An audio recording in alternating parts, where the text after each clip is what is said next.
ഇപ്പോൾ തായ്ലാന്റ് തീർത്തും ശാന്തമാണ്. ഇന്നലെ രാത്രി ഒരു 8 മണിയോടുകൂടി ബാക്ക് ടു നോർമൽ, നമ്മുടെ ലൈഫെല്ലാം നോർമൽ ഇതിലേക്ക് എത്തിച്ചേർന്നു. ആകെ ഉണ്ടായിരുന്നത് ട്രാഫിക് ബ്ലോക്കിന്റെ കുറച്ച് ഇഷ്യൂ ഉണ്ടായിരുന്നു. ഇന്നലെ പബ്ലിക് ട്രാൻസ്പോർട്ടേഷൻ ഒക്കെ ടോട്ടലി ഡിസ്കണക്ട് ആയ കാരണം റോഡ്സ് മുഴുവൻ ബ്ലോക്ക് ആയിരുന്നു. ഒരു 10 മണിയോടുകൂടി, ഒരു 9:30-10 അത് മാറി.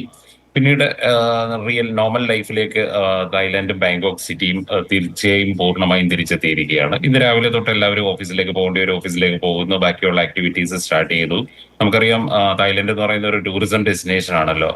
വളരെയധികം ആൾക്കാർ ഇവിടെ വന്നുകൊണ്ടിരിക്കുന്ന ഒരു സ്ഥലമാണ്. ഇന്നലെ രാത്രി പോലും നമുക്ക് കേരളത്തിൽ നിന്നുള്ള അറൈവൽസ് ഉണ്ട്. ഇന്ന് രാവിലെയുണ്ട്, ഗ്രൂപ്പുകൾ വന്നുകൊണ്ട് ഇവിടുന്ന് പോകുന്നവരുണ്ട്. എയർലൈൻ ഓപ്പറേഷൻ ഒക്കെ നോർമലായി. ഇന്നലെ രാത്രി ഈവനിങ് സമയത്ത് മാത്രം ഈ എയർപോർട്ടിൽ കുറച്ച് റഷ് ഉണ്ടായിരുന്നു.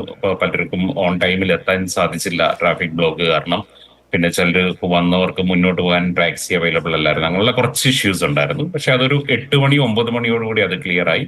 ഇന്ന് രാവിലെ തൊട്ട് നോർമൽ ലൈഫ് ബാങ്കോക്കിൽ പുനരാരംഭിച്ചിരിക്കുകയാണ്. നമ്മളെല്ലാവരും എക്സ്പെക്ട് ചെയ്തിരുന്നു ഒരു ആഫ്റ്റർ ഷേക്ക് ഉണ്ടാകുമെന്നുള്ളത്, ഷോക്ക് ഉണ്ടാകുമെന്നുള്ളത് എക്സ്പെക്ട് ചെയ്തിരുന്നു.